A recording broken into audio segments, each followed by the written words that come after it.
నమస్తే welcome to 4 sides TV prime news కి స్వాగతం. ముందుగా హెడ్లైన్స్. కేంద్ర మంత్రి పదవి రావటం హర్షణీయం. మోడీకి కృతజ్ఞతలు తెలిపిన రామ్మోహన్ నాయుడు.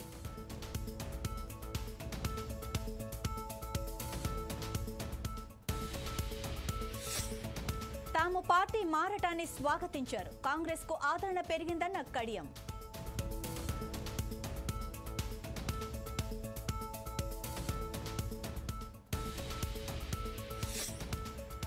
కాంగ్రెస్ రైతులను చిన్నచూపు చూస్తోంది. ఎరువు కొరతతో ముందస్తు చర్యలేవన్న హరీష్.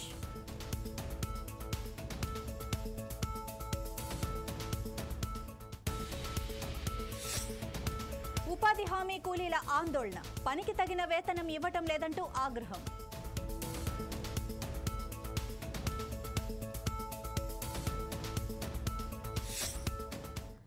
మోడీ ప్రధానమంత్రిగా మూడోసారి ప్రమాణ స్వీకారం చేశారు. ఆయన మంత్రివర్గంలో మిగతా వాళ్లు మంత్రులుగా ప్రమాణ స్వీకారం చేస్తున్నారు.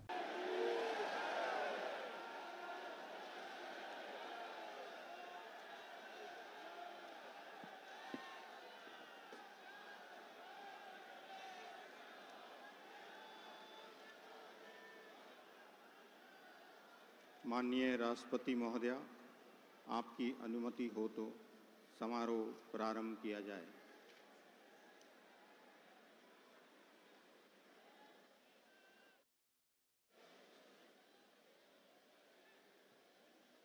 मंत्री श्री नरेंद्र दामोदर दास मोदी।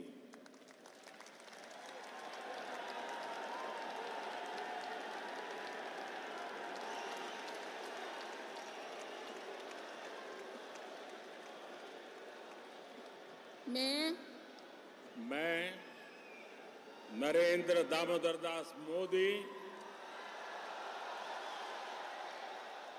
ईश्वर की शपथ लेता हूं कि मैं विधि द्वारा स्थापित भारत के संविधान के प्रति सच्ची श्रद्धा और निष्ठा रखूंगा।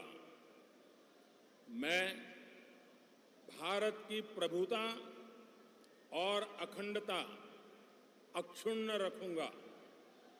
मैं संघ के प्रधानमंत्री के रूप में अपने कर्तव्यों का श्रद्धापूर्वक और शुद्ध अंतःकरण से निर्वहन करूंगा तथा मैं भय या पक्षपात, अनुराग या द्वेष के बिना सभी प्रकार के लोगों के प्रति संविधान और विधि के अनुसार न्याय करूंगा। मैं नरेंद्र दामोदर दास मोदी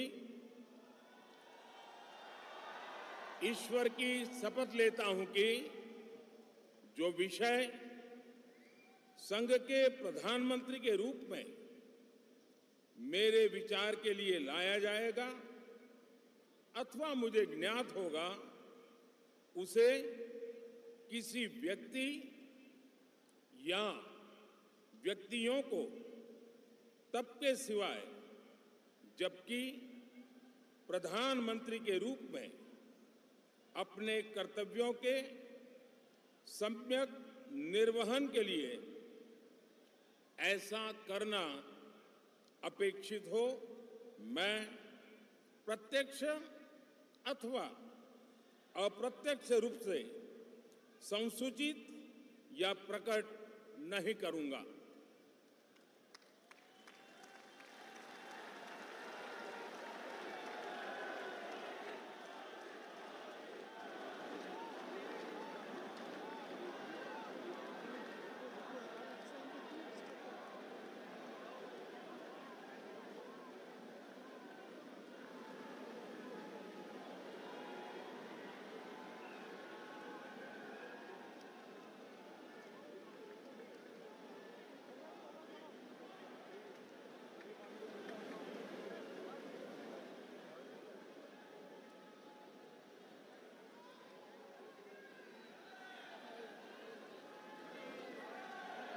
न्याय करूंगा।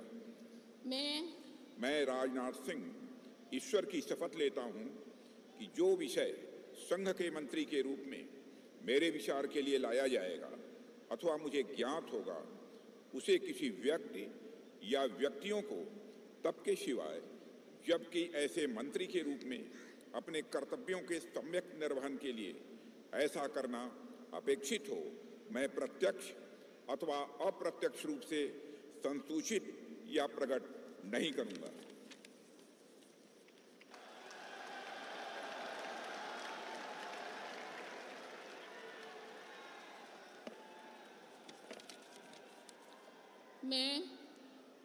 मैं अमित अनिल चंद्र शाह ईश्वर की शपथ लेता हूं कि मैं विधि द्वारा स्थापित भारत के संविधान के प्रति सच्ची श्रद्धा और निष्ठा रखूंगा।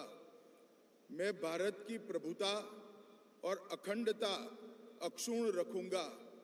मैं संघ के मंत्री के रूप में अपने कर्तव्यों का श्रद्धापूर्वक और शुद्ध अंतःकरण से निर्वहन करूंगा तथा मैं भय या पक्षपात, अनुराग या द्वेष के बिना सभी प्रकार के लोगों के प्रति संविधान और विधि के अनुसार न्याय करूंगा।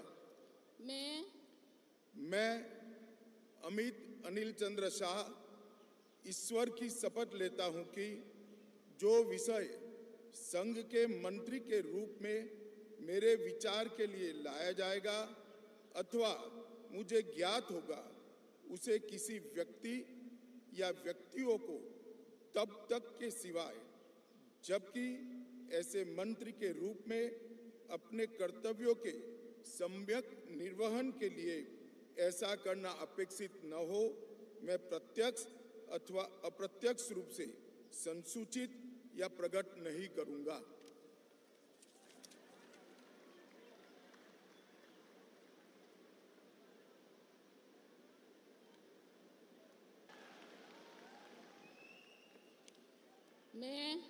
मैं नितिन जयराम गडकरी ईश्वर की शपथ लेता हूं कि मैं विधि द्वारा स्थापित भारत के संविधान के प्रति सच्ची श्रद्धा और निष्ठा रखूंगा। मैं भारत की प्रभुता और अखंडता अक्षुण्ण रखूंगा। मैं संघ के मंत्री के रूप में अपने कर्तव्यों का श्रद्धापूर्वक और शुद्ध अंतःकरण से निर्वहन करूंगा तथा मैं भय या पक्षपात, अनुराग या द्वेष के बिना सभी प्रकार के लोगों के प्रति संविधान और विधि के अनुसार न्याय करूंगा। मैं ईश्वर की शपथ लेता हूं कि जो विषय संघ के मंत्री के रूप में मेरे विचार के लिए लाया जाएगा अथवा मुझे ज्ञात होगा, उसे किसी व्यक्ति या व्यक्तियों को तब के सिवा जबकि ऐसे मंत्री के रूप में अपने कर्तव्य के सम्यक निर्वहन के लिए ऐसा करना अपेक्षित हो, मैं प्रत्यक्ष अथवा अप्रत्यक्ष रूप से संसूचित या प्रकट नहीं करूंगा। కేంద్ర మంత్రివర్గంలో పనిచేసే అవకాశం దక్కినందుకు చాలా ఆనందంగా ఉందని శ్రీకాకుళం ఎంపీ రామ్మోహన్ నాయుడు తెలిపారు. ఈ అవకాశం కల్పించిన మోడీకి, చంద్రబాబుకు కృతజ్ఞతలు తెలిపారు. తనకు ఓటు వేసి గెలిపించిన ఓటర్ల వల్లే ఈ స్థాయికి ఎదిగినట్లు పేర్కొన్నారు. అందరికీ నమస్కారం. నూతనంగా ఏర్పడిన కేంద్ర ప్రభుత్వంలో కేంద్ర మంత్రిగా పనిచేసే అవకాశం దక్కినందుకు చాలా ఆనందంగా ఉంది. మరి ఈ ఆనందానికి కారణమైనటువంటి ఎంతోమందికి నేను ధన్యవాదాలు తెలియజేసుకోవాల్సినటువంటి అవసరం ఉంది. అందులో ముఖ్యంగా ఈరోజు తలుచుకోవాల్సినటువంటి వ్యక్తి మా తండ్రి గారు స్వర్గీయ కింజరాపు ఎర్రన్నాయుడు గారు. ఆయన చనిపోయిన దగ్గర నుంచి కూడా నాకు నిరంతరం వెన్ను తట్టుతూ పైనుంచి ఆశీర్వాదం ఎప్పుడు కూడా అందిస్తూనే ఉన్నారు. అలాగే ముఖ్యంగా మరి నాన్నగారు చనిపోయిన దగ్గర నుంచి హక్కును చేర్చుకొని నాకు నిరంతరం గైడెన్సు, సపోర్టు అన్నీ ఇస్తున్నటువంటి మా అధినాయకుడు నారా చంద్రబాబు నాయుడు గారు, అలాగే నాకు సోదరుడు భావంతో చూస్తున్నటువంటి మా లోకేష్ అన్న గారు, అలాగే పవన్ కళ్యాణ్ గారు, అలాగే మన నరేంద్ర మోదీ గారు, మరి ముఖ్యంగా మా బాబాయ్ అచ్చెన్నాయుడు గారు, మా కుటుంబ సభ్యులు, మా అమ్మ, అలాగే మా సతీమణి, వాళ్ళందరూ కూడా ఎన్నో త్యాగాలు చేసి ఈరోజు నేను 3 సార్లు గెలవడానికి కారణమయ్యారు. మరి ఈరోజు ఇంత స్థానంలో ఉన్నానంటే దానికి ప్రత్యేకమైనటువంటి కారణం మా శ్రీకాకుళం జిల్లా ప్రజలు. మీరు నా మీద చూపిస్తున్నటువంటి ప్రేమ అభిమానం ఎంతవరకు తీసుకొని వచ్చిందో ఈరోజు ప్రత్యేకంగా మీరందరూ కూడా చూస్తున్నారు. దానికి మా శ్రీకాకుళం జిల్లా ప్రజలందరికీ కూడా శిరస్సు వంచి పాదాభివందనం తెలియజేసుకుంటున్నాను. అలాగే తెలుగు ప్రజలు, తెలుగుదేశం పార్టీ కార్యకర్తలు, జనసేన, భారతీయ జనతా పార్టీ కార్యకర్తలు అందరూ కూడా కలిసికట్టుగా మొన్న ఎన్నికల్లో పోటీ చేసి ఒక హిస్టారిక్ విక్టరీని, ల్యాండ్ స్లైడ్ విక్టరీని ఎన్డీఏ ప్రభుత్వానికి రాష్ట్రంలో, కేంద్రంలో ఇవ్వడం జరిగింది. దాని కారణంగానే ఈరోజు ఆంధ్రప్రదేశ్ రాష్ట్ర భవిష్యత్తు చాలా ఉజ్వలంగా ఈరోజు మనందరికీ కూడా కనిపిస్తుంది. అందులో పనిచేసే అవకాశం ఈరోజు చంద్రబాబు నాయుడు గారి నేతృత్వంలో, మోదీ గారి నేతృత్వంలో మాకు కలగడం అనేది మా అదృష్టంగా భావిస్తున్నాం. ఈ పదవి మా ఒక్కరిదే కాదు, ఆంధ్రప్రదేశ్ రాష్ట్ర ప్రజలదనేది మళ్ళీ గుర్తు చేస్తున్నాను. ఈ 5 సంవత్సరాలు కూడా తెలుగుదేశం పార్టీ మీ అందరికీ కూడా తెలిసిందే, గత 40 సంవత్సరాలుగా తెలుగు ప్రజలు ఎక్కడ ఉన్నా, ఏ కష్టాల్లో ఉన్నా వాళ్ళ కోసం మేము పనిచేస్తూ వచ్చాం. ఈ 5 సంవత్సరాలు కూడా మీకు ఇచ్చినటువంటి హామీలు, మేనిఫెస్టోలు, అలాగే మీకు ఇచ్చిన ఇన్సూరెన్సెస్ అన్నీ కూడా ఫుల్ఫిల్ చేయడానికి రాష్ట్ర ప్రభుత్వం తరపున, కేంద్ర ప్రభుత్వం తరపున మా యొక్క సహాయ సహకారాలన్నీ కూడా శక్తి వంచన లేకుండా పనిచేసి మీ అందరికీ కూడా న్యాయం చేయడానికి, మన రాష్ట్రాన్ని అభివృద్ధి చేయడానికి మేము అందరం కూడా కష్టపడతామని తెలియజేసుకుంటున్నాం. మరి ముఖ్యంగా ఆంధ్రప్రదేశ్ రాష్ట్రాన్ని మళ్ళీ అభివృద్ధి పటంలో నడిపి దేశంలోనే నెంబర్ 1 రాష్ట్రంగా మనం తయారు చేయాలి. అదే మా అందరి తాలూకు లక్ష్యం. తెలంగాణ నుంచి కేబినెట్లోకి ఇద్దరికి అవకాశం కల్పించింది బీజేపీ. కరీంనగర్ నుంచి ఎంపీగా గెలిచిన బండి సంజయ్, కేంద్ర మంత్రిగా పనిచేసిన కిషన్ రెడ్డికి కేంద్ర మంత్రి వర్గంలో చోటు కల్పించారు. ఈ నేపథ్యంలో పార్టీలో కీలకంగా ఉన్న ఈటెలకు రాష్ట్ర బీజేపీ అధ్యక్ష పదవి బాధ్యతలు ఇస్తారన్న ప్రచారం జోరుగా సాగుతోంది.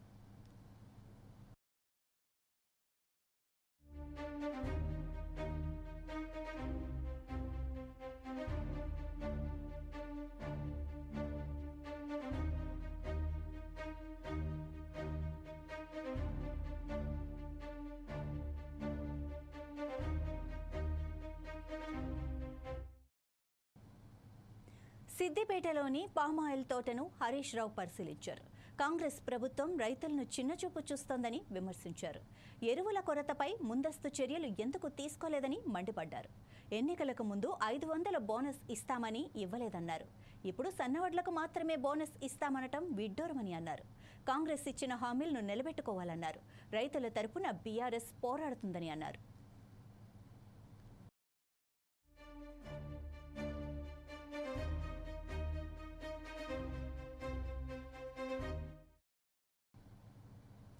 మహదేవ్పూర్లో ఉపాధి హామీ కూలీలు ఆందోళన చేపట్టారు. జాతీయ ఉపాధి హామీ పథకం కింద పనులు చేస్తున్న ఉపాధి హామీ కూలీలకు రోజుకు 60 నుంచి 100 రూపాయలు పడుతున్నాయని ఉపాధి హామీ కూలీలు ఆందోళన వ్యక్తం చేశారు. కొలతల ప్రకారం పనులు చేస్తున్నప్పటికీ తగిన వేతనం రావటం లేదని ఉపాధి హామీ కూలీలు ఆవేదన వ్యక్తం చేశారు. సంబంధిత అధికారులపై చర్యలు తీసుకోవాలని ఉపాధి హామీ కూలీలు డిమాండ్ చేస్తున్నారు. పొద్దున్నక మోసిన 11 దాకా ఉండాలంటారు. 10 పోతానం, పోతే మాకు 60-70 రూపాయలు పడతాయి.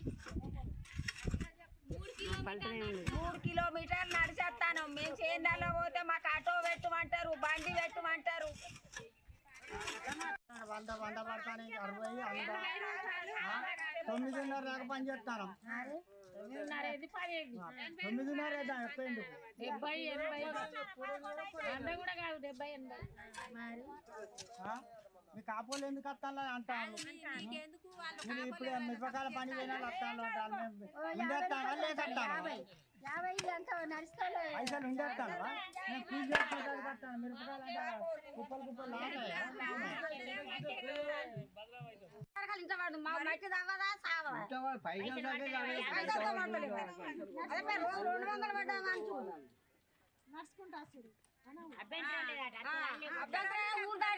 ఊరు అందరిని బంద్ పెట్టాలి, మనలే కాదు. పెడితే అందరిని బంద్ చేయాలి, లేకుంటే అందరు పెట్టాలి. అందరు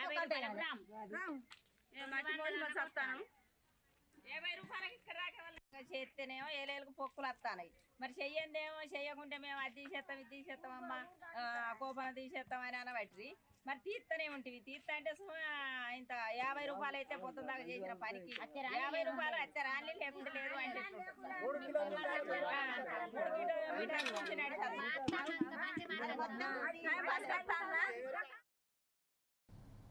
స్టేషన్ గన్పూర్ ప్రజలు తన పార్టీ మార్పును కూడా స్వాగతించారని కడియం శ్రీహరి అన్నారు.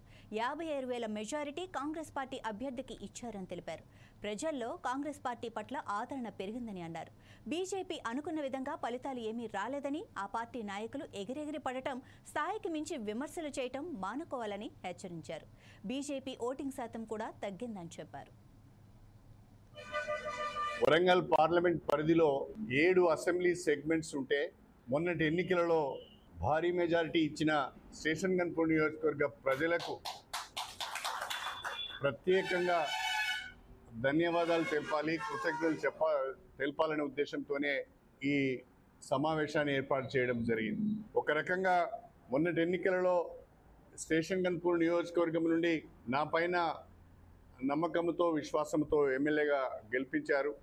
నేను ప్రాతినిధ్యం వహిస్తున్న పార్టీ ఆనాడు ప్రతిపక్షంలో ఉన్న సందర్భంగా నియోజకవర్గ ప్రజలకు ఇచ్చిన హామీలను నిలబెట్టుకోలేనేమోనని, నియోజకవర్గాన్ని ఆశించిన రీతిలో అభివృద్ధి చేయలేమోనని కాంగ్రెస్ పార్టీ పిలుపు మేరకు నేను కాంగ్రెస్ పార్టీలో చేరడం జరిగింది. నేను కాంగ్రెస్ పార్టీలో చేరిన తర్వాత డాక్టర్ కడియం కావ్య గారికి వరంగల్ పార్లమెంట్ టికెట్ కూడా ఇవ్వడం జరిగింది. నా పార్టీ మార్పును, అదేవిధంగా ఈ ఎన్నికలలో డాక్టర్ కడియం కావ్య గారి పట్ల ప్రజల తీర్పు ఏ రకంగా ఉంటుందో అని చెప్పి నేను కాస్తంత ఆందోళన చెందుతున్న పరిస్థితులలో అనేక మంది అనేక రకాలుగా సభ్యత సంస్కారాన్ని మరిచి, వాళ్ళ స్థాయిని కూడా మరిచి అత్యంత నీచంగా హీనంగా ఆరోపణలు చేస్తున్న క్రమంలో, రాజకీయంగా దాడి చేస్తున్న క్రమంలో ఫలితం ఎట్లా ఉంటుందో అని చెప్పి ఫలితం ఎట్లా ఉంటుందో, ప్రజల తీర్పు ఎట్లా ఉంటుందో అని చెప్పి కొంత ఆందోళన చెందడం జరిగింది. కానీ ప్రజలు చాలా గొప్పవాళ్ళు. ప్రజల చేతుల్లో ప్రజాస్వామ్యం పదిలంగా ఉన్నది అని చెప్పడానికే ఈ ఎన్నికల ఫలితాలే ఒక నిదర్శనం. విధవలు చేసిన ఆరోపణలు ఏమాత్రం కూడా పట్టించుకోకుండా, చరిత్రహీనుల యొక్క మాటలను పట్టించుకోకుండా బ్రహ్మాండమైన తీర్పు ఇచ్చిన ప్రజలకు కాంగ్రెస్ పార్టీ పక్షాన, వ్యక్తిగతంగా నా పక్షాన హృదయపూర్వకంగా తల వంచి వాళ్ళకు నమస్కారాలు చేస్తూ ధన్యవాదాలు తెలుపుకుంటున్నాను. ప్రత్యేకించి స్టేషన్ గన్పూర్ నియోజకవర్గ ప్రజలు నా పార్టీ మార్పును కూడా అంగీకరిస్తూ అభివృద్ధి కోరకే శ్రీహరి గారు పార్టీ మారిన్లు అని భావించి నా నాయకత్వాన్ని బలపరుస్తూ, కాంగ్రెస్ పార్టీని బలపరుస్తూ 54,680 ఓట్ల మెజారిటీ కాంగ్రెస్ పార్టీ అభ్యర్థికి ఎన్నికలు ఇవ్వడం జరిగింది. ఒక మాటలో చెప్పాలి అంటే నా పార్టీ మార్పును ప్రజలు అంగీకరించారు. అదేవిధంగా కాంగ్రెస్ పార్టీ బలపరిచిన అభ్యర్థిని కూడా బ్రహ్మాండమైన మెజారిటీతో గెలిపించారు. తద్వారా నా బాధ్యత మరింత పెరిగింది. కాంగ్రెస్ పార్టీలో పనిచేసే ప్రతి ఒక్కరి బాధ్యత కూడా పెరిగింది. ప్రజలు మళ్ళీ కాంగ్రెస్ పార్టీ ద్వారానే, కాంగ్రెస్ ప్రభుత్వం ద్వారానే, కడియం శ్రీహరి ద్వారానే ఈ నియోజకవర్గం అభివృద్ధి చెందుతుంది అని ఒక నమ్మకంతోనే మనకు ఓట్లేశారు. ఆ రకంగా మన బాధ్యత పెరిగింది. ఇంకా కష్టపడి పనిచేయవలసిన అవసరం ఉన్నది. మన మార్క్ అభివృద్ధిని చూపించవలసిన అవసరం ఉంది అని చెప్పి నేను ఈ సందర్భంగా అందరికీ తెలియజేస్తున్నాను. తెలంగాణకు ఒక కేబినెట్, ఒక సహాయ మంత్రి పదవి ఇచ్చినందుకు ప్రధాని మోడీకి కేంద్ర మంత్రి కిషన్ రెడ్డి ధన్యవాదాలు తెలిపారు. మోడీ కేబినెట్లో కేంద్ర మంత్రిగా ప్రమాణ స్వీకారం చేయనున్న కిషన్ రెడ్డి మీడియాతో మాట్లాడారు. ఏపీలో నికార్సైన కార్యకర్తకు మంత్రి పదవి ఇచ్చారని ప్రశంసలు కురిపించారు. బీజేపీ కార్యకర్తలకు మంత్రి పదవి దక్కటం బీజేపీ సిద్ధాంత బలానికి నిదర్శనమని అన్నారు. గత శాసనసభ ఎన్నికల్లో 8 స్థానాలు, ఇప్పుడు జరిగినటువంటి పార్లమెంట్ ఎన్నికల్లో 8 స్థానాలు భారతీయ జనతా పార్టీని ఆదరించి గెలిపించారు.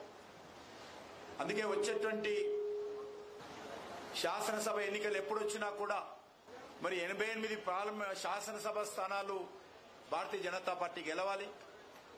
ఎందుకంటే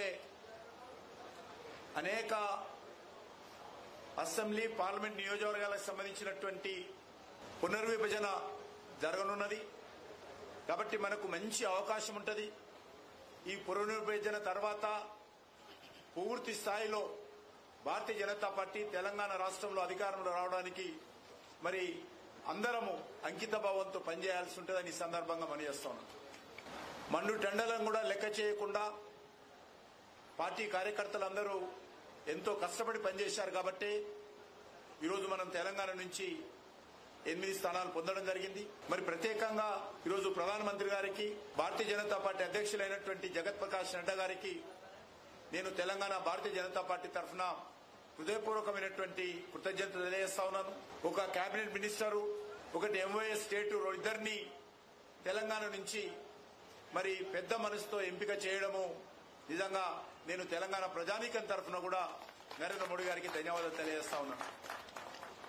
అదేవిధంగా ఆంధ్రప్రదేశ్ నుంచి భారతీయ జనతా పార్టీగా ఒక నిక్కస్ అయినటువంటి కార్యకర్త, అనేక రకాల ఇబ్బందులు వచ్చినప్పుడు కూడా, ఒడిదుడుకులు వచ్చినప్పుడు కూడా మరి పార్టీని జెండా మోసినటువంటి మరి నరసాపురం నుంచి ఇటీవల పార్లమెంట్ సభ్యుడిగా గెలిచినటువంటి మిత్రుడు శ్రీనివాస్ వర్మ గారిని ఈరోజు కేంద్ర మంత్రిగా తీసుకోవడము, భారతీయ జనతా పార్టీ ఏ రకంగా సిద్ధాంతపరంగా పనిచేస్తుందో, ఏ రకంగా కార్యకర్తల ఆధారంగా పార్టీ పనిచేస్తుందో దీన్ని బట్టి మనం అర్థం చేసుకోవచ్చు. తెలంగాణలో గత 10 సంవత్సరాలుగా 10 లక్షల కోట్ల రూపాయలు కేంద్ర ప్రభుత్వం ఖర్చు పెట్టడం జరిగింది. దేశంలో జాతీయ రహదారుల విషయంలో కావచ్చు, దేశంలో రైల్వేల అభివృద్ధి విషయంలో కావచ్చు, దేశంలో పేద ప్రజలకు సంబంధించినటువంటి మరి ఉచితంగా రేషన్ బియ్యం సరఫరా కావచ్చు, గ్రామాలకు ప్రధానమంత్రి సడే యోజన కావచ్చు, గ్రామాలకు మళ్ళీ జలశక్తి మంత్రిత్వ శాఖ ద్వారా మంచినీటి సరఫరా చేసేటువంటి నల్లాల ద్వారా సరఫరా చేసేటువంటి కార్యక్రమం కావచ్చు, దేశవ్యాప్తంగా పూర్తి స్థాయిలో అమలు చేయనున్నాం. గత 10 సంవత్సరాలుగా 4 కోట్ల ఇళ్ల నిర్మాణం చేయడం జరిగింది పేదలు. వచ్చేటువంటి 5 సంవత్సరాలు మరొక 3 కోట్ల ఇండ్లు పేద ప్రజలకు భారతీయ జనతా పార్టీ ప్రభుత్వం కట్టివ్వబోతుందని సందర్భంగా మనవిస్తున్నాను. అనంతపురంలో ప్రకటనల ద్వారా ఏటా ఏజెన్సీలు కోట్ల రూపాయలు గడుస్తున్నాయి. ఇందులో ప్రధానంగా నగరంలో ఎటు చూసినా పినాకిని సంస్థకు సంబంధించిన బోర్డులే దర్శనమిస్తున్నాయి. మున్సిపాలిటీ స్థలాలు, లైటింగ్ పోల్స్ను బారికేట్లుగా ఉపయోగించుకుంటూ మున్సిపాలిటీకి ట్యాక్స్ కట్టకుండా బోర్డులు, హోర్డింగ్లు పెట్టారు. దీనికి సంబంధించి మున్సిపల్ అధికారులు ఇంతవరకు చర్యలు తీసుకున్నట్లుగాని, ఫైన్లు వేసినట్లుగాని ఎక్కడా నమోదు కాలేదు.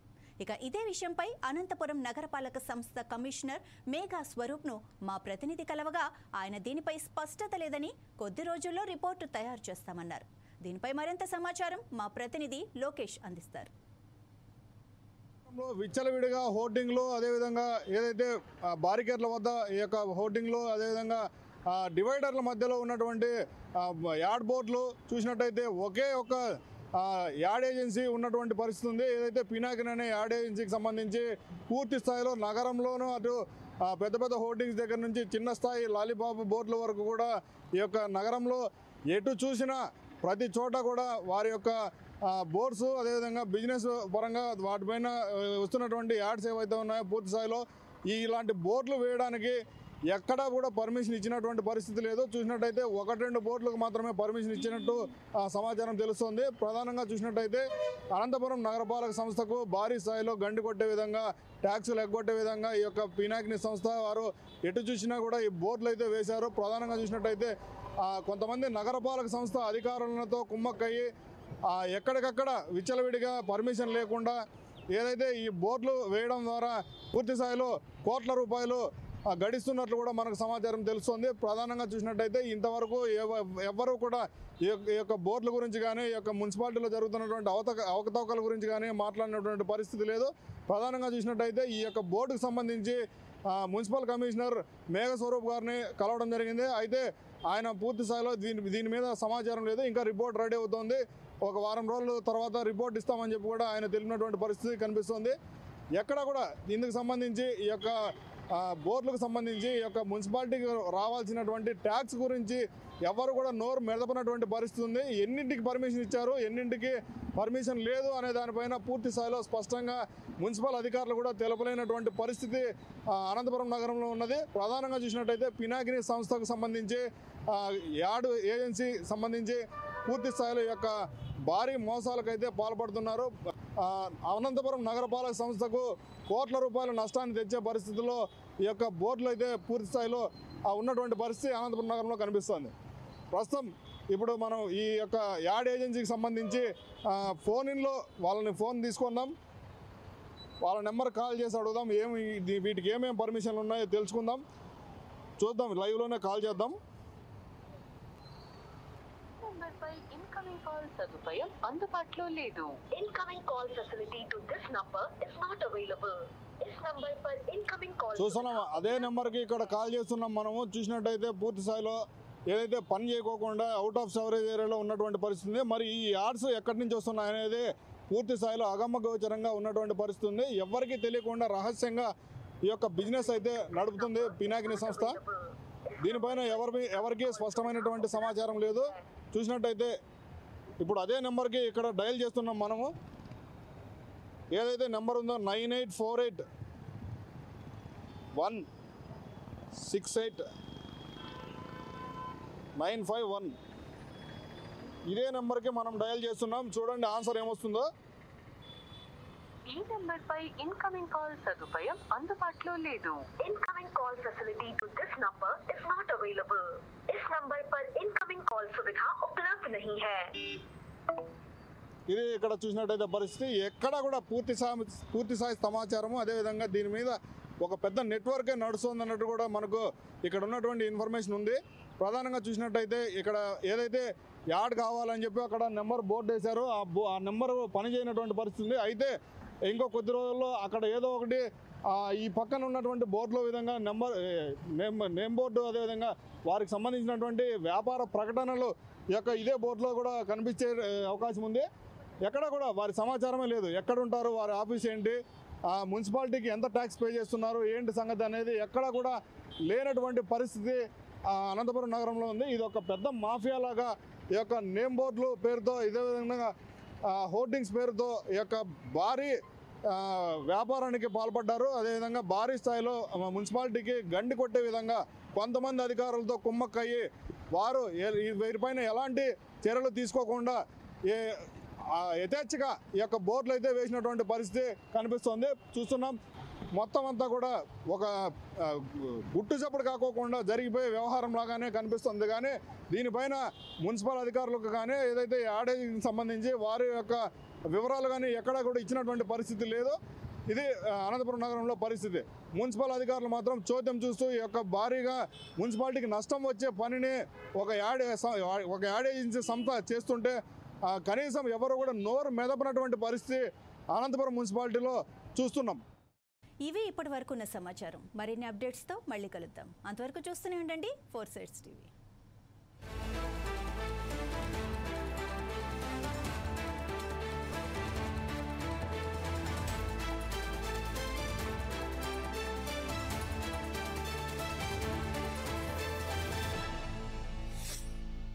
India's first hybrid channel, 4 Sides TV, from 4 Sides Network.